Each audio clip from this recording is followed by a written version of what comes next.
Berarti jangan-jangan anak sekolah yang tadi itu dia juga dapat petunjuk dari setan, makanya dia bolos. Anak sekolah yang mana? Jadi begini kakak bos, tadi beta patroli di luar, tidak sengaja ketemu sama anak sekolahan. Dia mau datang main ke pasar, beta usir dia pulang. Begitu kakak bos. Anak sekolah. Lang-lang bukan? Aduh kakak bos, beta tidak tahu.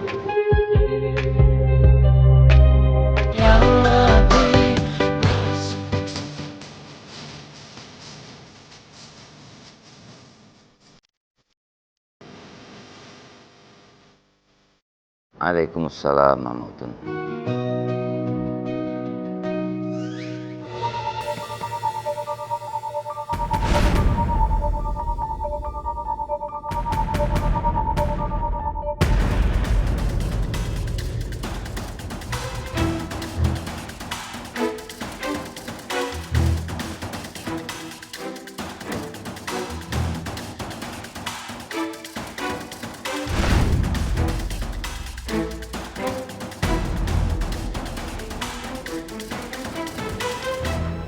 Assalamualaikum kakak bos.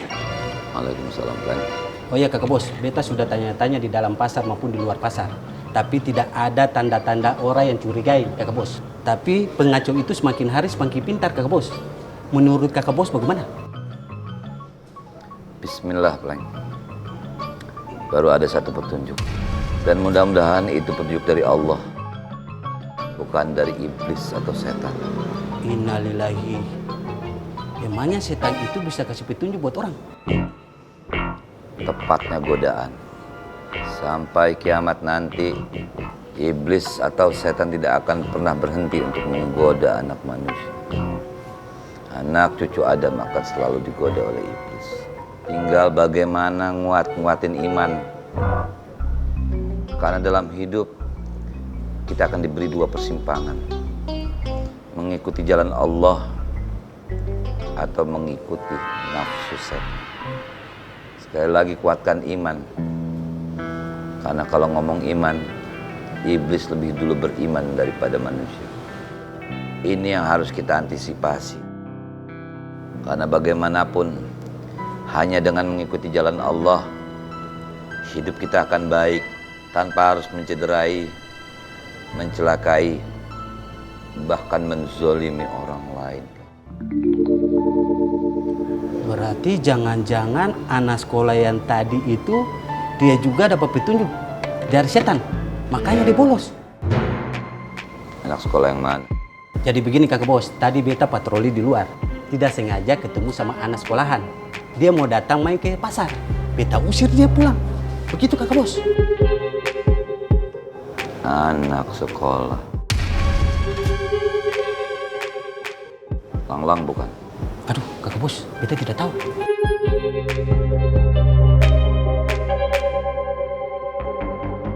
Surga, neraka, surga, neraka, surga, neraka. Hop! Buka mata, gap!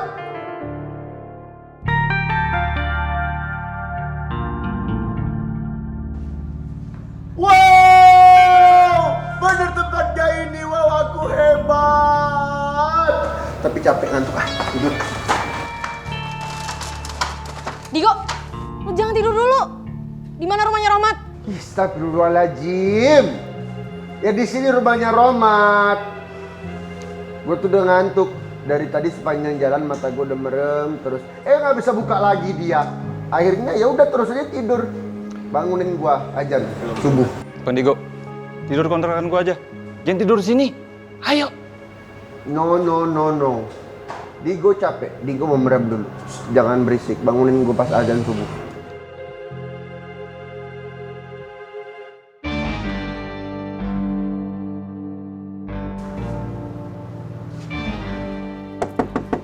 Assalamualaikum. Pak, Bu. Ada orang di dalam.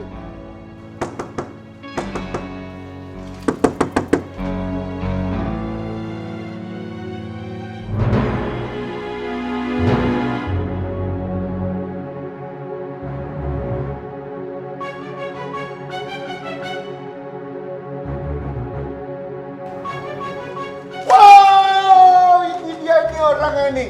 Ini orangnya nih. Ini yang kalian cari kan? Ini namanya Romat kan? Aduh, namanya siapa sih ini? Pokoknya dia gondrong. Satu lagi gondrong. Gua gondrong. Dia gondrong. Kita semua gondrong.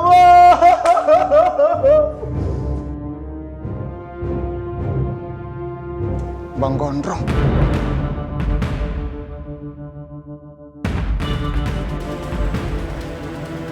Lu kenal Ki?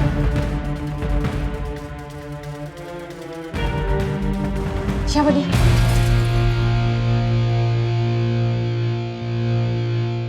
Akang semuanya, ada satu pesan Nabi di dalam hadisnya. Nabi berpesan, "Irtanim khamsan qabla khamsin."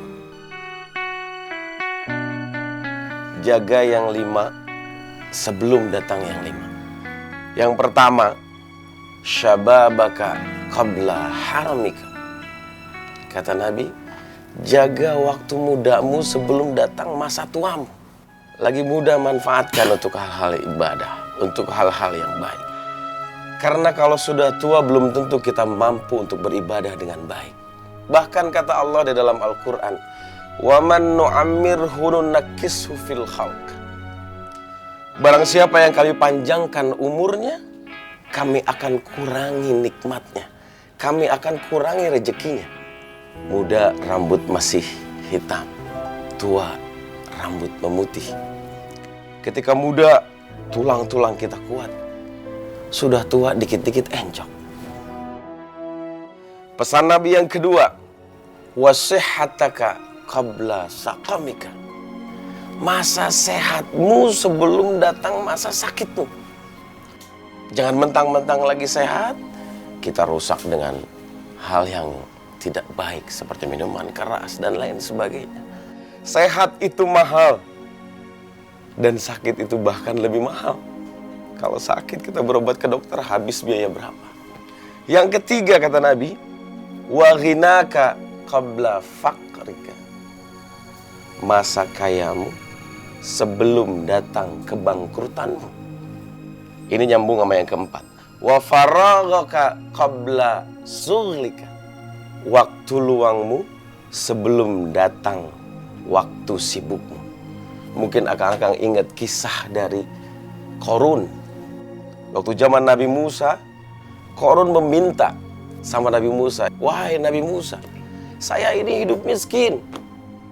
Bahkan untuk sholat saja, saya punya satu sarung yang harus gantian sama istri saya."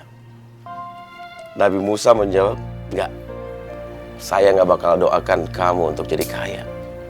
Karena kalau kamu kaya, belum tentu kamu bisa ibadah seperti sekarang." Berulang-ulang kali Qarun meminta sama Nabi Musa untuk diberikan kekayaan. Akhirnya Nabi Musa berdoa sama Allah, "Ya Allah, kayakanlah si Qarun." Akhirnya Qarun dikayakan sama Allah. Dari mulai punya satu binatang ternak, kemudian sampai banyak dan banyak. Akhirnya Qarun sibuk dengan hartanya. Bahkan untuk pergi beribadah aja dia nggak sempat.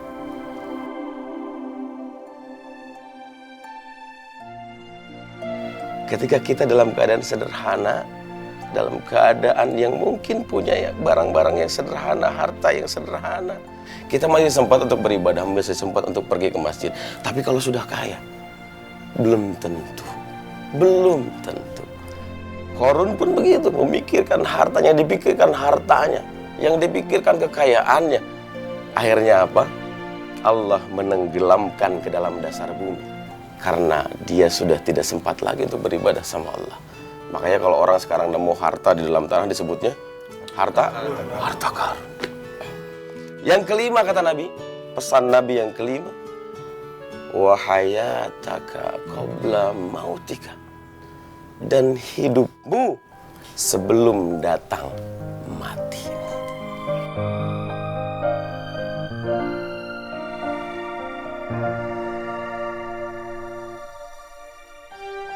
Hidup manfaatkan dengan baik. Hidup gunakan dengan baik. Hidup gunakan untuk hal-hal yang baik. Beribadah sama Allah. Salatnya, ngajinya, zikirnya, sedekahnya. Gunakan itu dengan baik. Karena kalau sudah mati, stop sudah.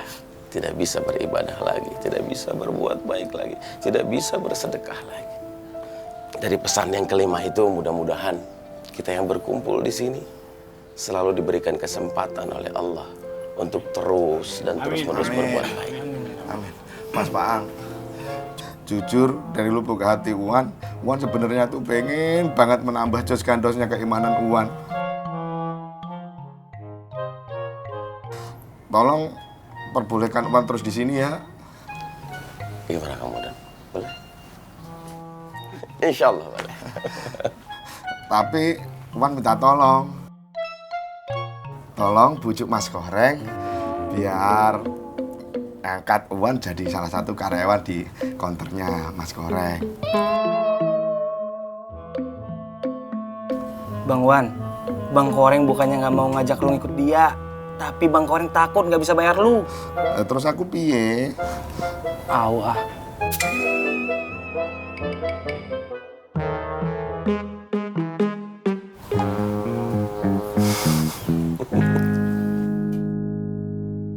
Bang, kalau yang ini berapa, Bang? Ini 150.000, kualitas impor punya. Atau mau yang... Mas, halo Mas. Ya. Assalamualaikum warahmatullahi wabarakatuh. Waalaikumsalam warahmatullahi wabarakatuh. Berkah. Bang Ustadz, Bang Ustadz kenapa nggak ikut kajian di musola? Bang Ustadz bingung muridku. Bang Ustadz pengen banget ngikut. Cuman kalau sering-sering di musola, lapak Ustadz gak ada yang ngurus. Alah, udah bilang aja. Bang Ustadz sekarang jadi merasa kesayang sama Bang Pai jualannya, iya kan? Iya.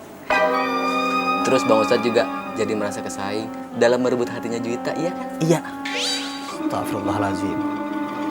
Itu salah satunya muridku. Kok lo bisa tahu? Ustadz jadi malu. Nggak usah malu Bang Ustadz sama Guntur.